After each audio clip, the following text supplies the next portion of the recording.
Okay, I think I'm just having schizophrenia. Give me a sec. Sorry, I'm actually retarded. I meant to have like a nice little trailer here. Where the fuck is music? Give me a sec. Sseth reacts. Sseth's supremely saucy Svidya stream highlights. Part 1. Okay, Nani Kudasai. We're back. We're back. If I'm gonna hear an echo, I think I'm actually just going insane, and I might just have to restart my computer. Anyway, hello. There's a lot of people here. I don't know how the site works. I don't know what I'm doing, and I don't know how my life spiraled into this situation. And you can have a mandatory hey people, because it's very, very easy for me to do it. I fucking record these things so often. Anyway, if I'll be very honest with you and very, very frank, DLive offered me a nondescript sum of money for all of this stuff. It will be used for funding some good things, because I really did want to commission quite a lot of nice hentai artists. But I don't actually want to spend your money. I would rather waste sponsor money on that kind of stuff. So it's all going to be for a decent purpose. Hopefully. We don't know. Anyway, do we have a schedule today? I'm not really sure if we have a schedule today. I don't think I could even tell who's even typing at this point, but it's very, very magical. So I guess I could be very, very open, like what's gonna happen. So if the DLive boys like all of this, they will give me monies, and I stream 2 hours each week. I think that's a lot, because I actually dislike streaming, because 1, I'm gonna get doxxed, and 2, I don't think streamers are very entertaining.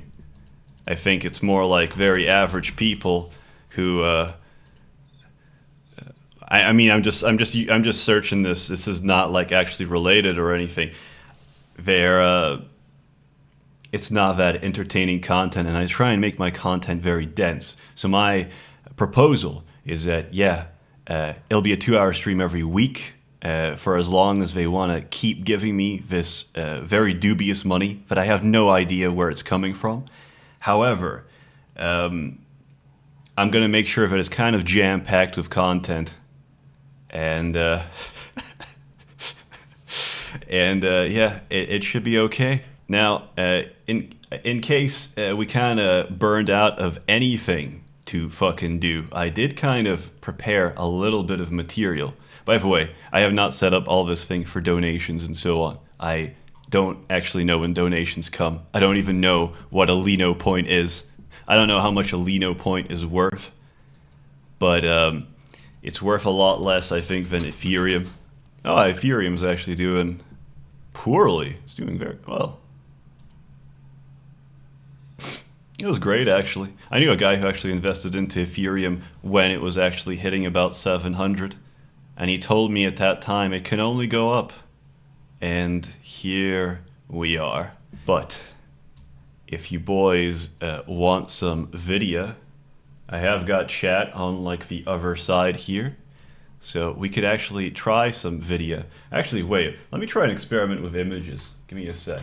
But I wonder, because I actually have a dedicated John Lennon folder, which I use whenever somebody's being very annoying in Merchants Guild. We sort of deploy John Lennons. So Merchants Guild is generally not a place to be whenever you're streaming, because I know what's gonna happen if they actually realize that I am streaming. They're just gonna post a lot of pictures of Obama's dick. Whenever somebody is being very annoying on Merchants Guild, you just deploy the John Lennons, and this is generally the way that you stop any kind of gay discussion. I'm actually gonna check if we can actually have GIFs as images. Give me a sec. Oh wow, that actually works. Wow. Oh, that's amazing. I didn't think the transparency layer would actually stay. That's fantastic. Also, hello potential sponsors. I am a completely serious business partner, and this will be the John Lennon. How do you spell John? John Lennon Memorial Stream. We're going to use Impact. They just taught me a couple of basic tools of how to make a stream, and I think I'm following all the conventions. Oh yeah, I actually do have. I originally was also going to do a Daggerfall Unity review, but what happened was I kind of found that Daggerfall does not actually have that much content. It's kind of a game of its time. So besides dungeoneering and doing garbage like that, it's not a very good RPG. I basically made a Redguard called Will Smith, and I wanted to actually change all the textures and graphics to different members of Will's family from Fresh Prince of Bel-Air. And I actually succeeded with that at some point, but I just did not really have a very solid script for all of this. And yeah, I edit everything myself. That's the actual truth. I once at some point considered getting one of my friends to be an assistant editor for like secondary content like and dramatic readings. That did not work because actually it takes far too long to actually teach somebody to do that. I don't think I can teach anybody because honestly, the editing that I'm doing, I kind of realized this at some point. You must realize that I'm an ADD child that's kind of contained by my medication. So if it wasn't for my glorious methylphenidate 36 milligrams extended release, I would not be functional right now. But these puppies, they keep me very, very functional. And I can keep going for 12 hours like this. Oh, you want to see a hentai list? I actually kind of save everything in a very, very uncoordinated way. So most of my lists are actually normal stuff that I actually read, like cytotoxic tumor suppression, role of zinc in the treatment of cancer. And then, you'll just go up there and we got a lot of hentai. Oh, actually, I know something we can actually show here because it's not actual porn. You can actually go look at some of my favorite porn openings because it actually has no porn. It's some dude who dresses up like Scooby-Doo instead. And his entire idea is he's called Scooby-Wadadoo. And all he does is he fucks obese black women and then pours 40-ounce malt liquor on their asses, and then they just scream, "I've been Scooby-Wadadooed." So you can see this man and his amazing acting talents. Lloyd, the fuck machine broke down. What are we gonna do, Scooby-Wadadoo? I think I saw a Mosey Wosey down the street. Maybe we should walk there. It's about 2.5 miles. We can walk. Well, here's the Mosey Wosey. It looks kind of haunted, though. What do you think?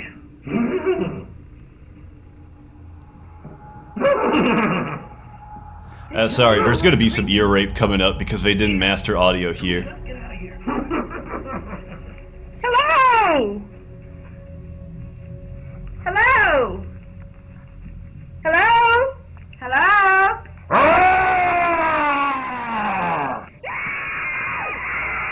You can thank me later for dropping that audio for you.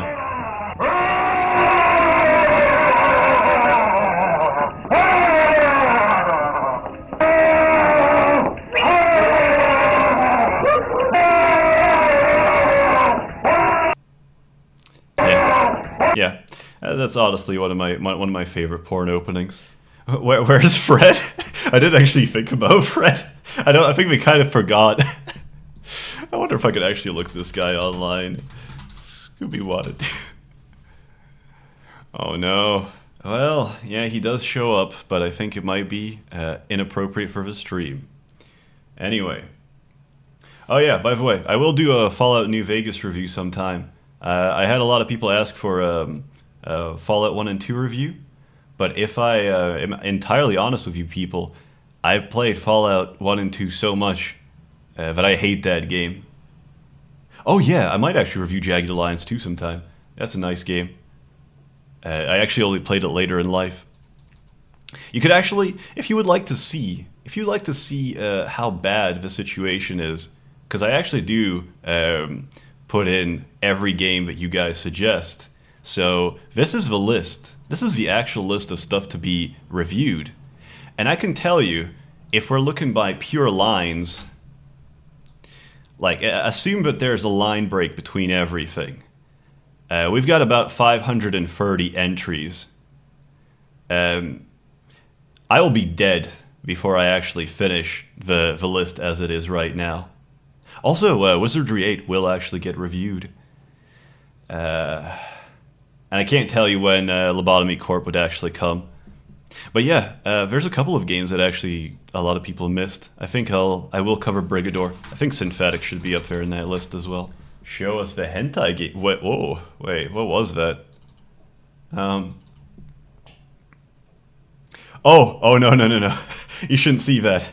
No, that was my business idea. Okay, I may as well actually say this because it flashed on the screen. Me, myself, and some boys who are kind of startup venture capitalists, we actually had the idea of actually making a hentai game. And the whole idea is the hentai game would have a blockchain, like a crypto miner installed into it. And the whole idea would be that while you're running the game, it mines the crypto tokens. The crypto tokens would be kind of self-sustaining because after a while, you generate enough stuff from all the people playing this hentai game that it can fund more hentai. So it would be like an endless kind of perpetual loop of like hentai being produced and so on. Wait, I should actually capture my cursor. I've not been doing that this whole time.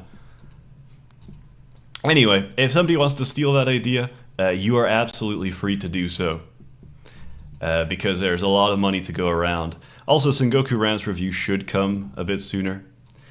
Anyway, there was, what else? Okay, this is the actual hentai game list, because this is actually provided by a very wonderful and autistic merchant. Yeah, we got a bunch. Some of them I've already played and so on. I've played Corruptions of Champions, COC, and Tits. But I have not actually played most of these, except Super Deep Throat. Oh yeah, if you want like the doc list, yeah, sure thing. Yeah, we might cover these. There's a couple of hentai games that just don't show up there. Oh yeah, and at some point, I guess I will try and go back to Space Station. If I'll be very, very honest. So in Space Station, that was like a very, very nice thing because like a lot of the stories, that was over years that I got them. And I wanted to get a couple more from LifeWeb because LifeWeb as a Space Station 13 server is very, very autistic. But at the time of making that review, basically, the LifeWeb admin did tell me in like a nice way, please don't give us any traffic because we already have a bad enough reputation as it is. And it's actually the fact that LifeWeb gets a very, very bad reputation on Space Station. I wonder if it'll actually even show up. And LifeWeb, I think, is just hosted by this crazy Russian guy and so on, because he wanted a completely hardcore roleplay server. And here's the thing. So LifeWeb basically gets called PedoWeb a lot as well, because people kind of, if you want to do it, you can. Yeah, well, I mean, not literally. You don't literally level up in LifeWeb by raping children. But here's the thing. Like, put this as like an example. If you're an antagonist in Space Station 13 in normal servers, they would kind of say, okay, you got to kind of chill. And in LifeWeb, because it's so hardcore, you got to keep role-playing until the very end. It doesn't matter how bad the role-play itself is, you got to stay in character. So if the antagonist is a rapist and he cuts off each and every one of your limbs and then fucks you senseless and basically tosses your body aside, and then everybody else has to watch that, you have to keep going through. You can't actually disconnect and just say, "Yo, admin, please help." No, you have to keep on going, and that's about the reason that I have not really gone for LifeWeb. It's also not on all the time. It actually, like, that server only comes on at certain times because it's that goddamn autistic. Anyway, Seth, why are you so articulate? I don't think I am very articulate, but if you want to be entirely transparent, because we are doing this whole stream and so on, I am a man who actually trained as a medical professional, and I later branched off into pharmaceutical research. I actually have my master's in specifically cancer immunology, immunotherapy, to be very, very specific. And then at some point, I actually realized I'm living a lie, because I've done something about 6 years of higher education, and it did not make me happy. Because at the end of the day, I came in for the medical profession to try and save people, and then I can't even do that. So, yeah. That's the truth. By the way, let's actually take the sword out of the stone. Help a man dying from cancer disease.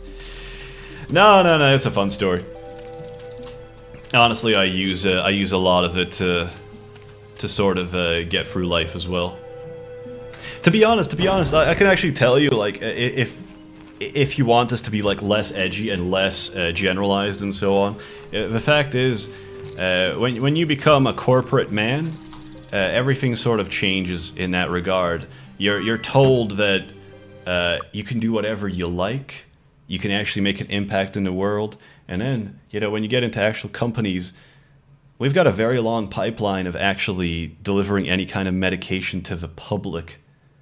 And what I was seeing in that industry was like everything that was novel and new, everything that was very innovative and could actually help people and solve their lives and so on, that was being shafted. That was being shafted because there would be a lot of very dominant corporations at the time that would try and suppress it, because of course it's market competition. If you've got the big boys like, you got fucking what, GlaxoSmithKline, you've got Pfizer, you've got Johnson and Johnson. Those might be like some of the big players. They will kill any of her competition.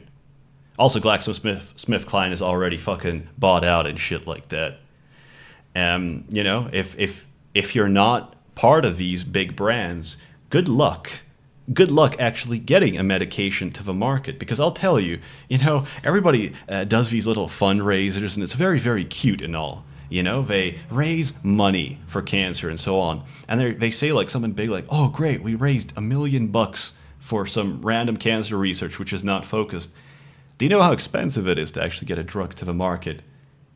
It not only takes a decade, it costs about roughly $1 to $1.2 billion to get a drug to the market, on average.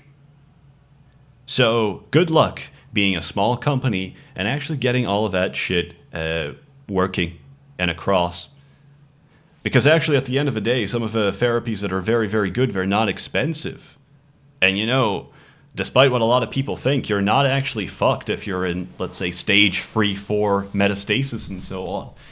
You can actually, there are therapies. You can do, let's see, what is it actually? Is that PD-1 blockers? Yeah, so we actually have had like a lot of success. We do like these kind of ones. We do PD-1 inhibitors and so on. We give you a bunch of stuff that makes sure that your immune system has free license to attack the cancer cells themselves. And that works very, very well. Not many side effects and so on. in contrast to like chemo and so on. That is something for another time.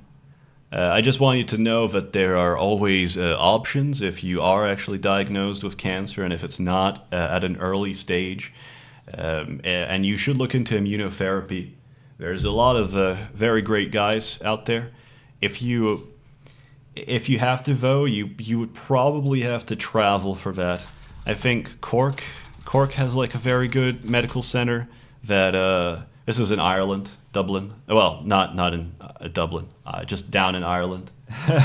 Yeah, my theory to cure cancer. Basically, all cancers work differently. But if I can tell you like one thing that you can leave with this stream and actually maybe grow your knowledge even slightly, think about it this way. Every day that you exist in your life, you generate transformed cells, and yet you do not develop cancer. You develop cancer usually at a very particular point in your life. And that's actually when your immune system does not detect it anymore, or it gets a bit lacking. That's why, cancer rates are going up around, 50 and 60. Around 50 and 60 is when your immune system actually go down. And it's actually, I think, actually what happens, I think, what kind of age do you normally get thymic involution? So most of your adaptive, let's say T cells, which are a big bulk of your immune system, are produced in the thymus. The thymus undergoes thymic involution, which is actually the thymus will shrink, and you actually lose your capacity to make new adaptive T cells. So if you would imagine that this process kind of maximizes around 60 years, and you don't have that much of a capacity to make new T cells, that is around the time when cancer really does start occurring. So all I would actually tell you, keep your immune system up, and you can actually avoid getting cancer in the first place. And there's quite a lot of ways to do that, but okay, here's a little idea. I'll make a little example. Like, let's say you had a Petri dish. In that Petri dish, you put some bacteria. Now, you treat that bacteria with antibiotics for about 6 months. I can guarantee you that the bacteria will adapt to the antibiotics in 6 months, and they will be resistant to it. Now, that's actually something that can be modeled in a laboratory. If you have a Petri dish with bacteria and you treat it simultaneously with 2 different agents, 2 different antibiotics, the possibility of actually developing resistance is an order of an exponential much more difficult to actually occur. You should approach cancer in the same goddamn way, because cancer is essentially what a cancer wants in your body. It wants a very static environment. That's one of the key things to take back. If an environment is always changing, cancer cannot actually exist in a very healthy state. That's why when people go through spontaneous remission or regression of tumor load, what time does this actually happen? It's actually when you get sick. Flu and colds. A flu raises your body temperature rapidly, and it actually sort of exposes the cancer cells to the rest of the immune system. And this is partially why, if you look at animals in nature, and then you can look at the same animals in zoos, suddenly their cancer incidence appears. Elephants in the wild, it's unheard of that they actually get cancer. In zoos, it's a major killer. Now, if you want to prevent it, if you want to prevent cancer, the only 2 things I can actually recommend for you is, 1, do high impact exercise. Do exercise that actually builds your muscle, because as we understand now, it's all your muscles are actually kind of an immune organ, and because it's an immune organ, it is actually partially responsible for keeping you alive. And we kind of found this very, very interestingly, because we had a couple of studies, and then, it was very interesting because we could model somebody's cancer survival like how likely are they to live through cancer, based on their lean muscle mass. And here's another thing. You can look at this anecdotally, because we haven't actually done a study on this, but I thought it was a very interesting thing. How many bodybuilders do you know that have developed cancer, which is not cancer of the brain, which works a little bit differently? It's not many. Your muscle mass can directly contribute to preventing the incidence of cancer. So, yeah, go get fucking ripped. I mean, you don't have to go get fucking ripped, but please have some muscle mass. Because I can actually tell with a patient if they're very skin, if they're very, very wasting, they will die. I can pretty much say, like, for an assurance. Oh yeah, I've actually heard about that scorpion-derived peptide and so on. Anyway, I should not keep you guys too busy. I think keep up your exercise levels. And another thing is, don't be afraid of actually changing your environment. Actually getting illnesses, getting sicknesses, they are directly competing with a cancer because you're disrupting its environment. If you keep disrupting your body's environment often enough, you don't have the possibility of developing cancer because you need a static, nice environment for it to grow. And one thing you can actually do, which is kind of easy for most people, think about people who how our ancestors lived back in the past, back when we were just going from Paleolithic humans. We would either live next to a river or we would live next to the ocean. We typically consumed quite a lot of seafood or just fish and so on. And that would have actually been our main source of zinc. As zinc is necessary for the manufacturing of your immune cells. If you don't have enough of it, you don't produce your maximum capacity. And we actually also found this in cancer studies that a lot of people who develop cancer, their diet is very lacking. So you can substitute zinc very, very easily. I actually get zinc citrate in very, very high doses. Yeah, so that's all. That's all. I am not gonna keep you. Yeah, you can take like the 50 milligrams daily, and you're actually absolutely correct. For the manufacturing of your sperm and the volume of your stuff, zinc is the main contributor, and actually your volume can be doubled. But that's only for the boys.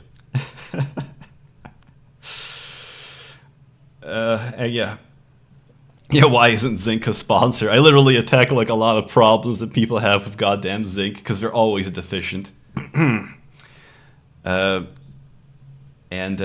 will have to head out for now because this has entirely been a monetary thing to try and get money from DLive.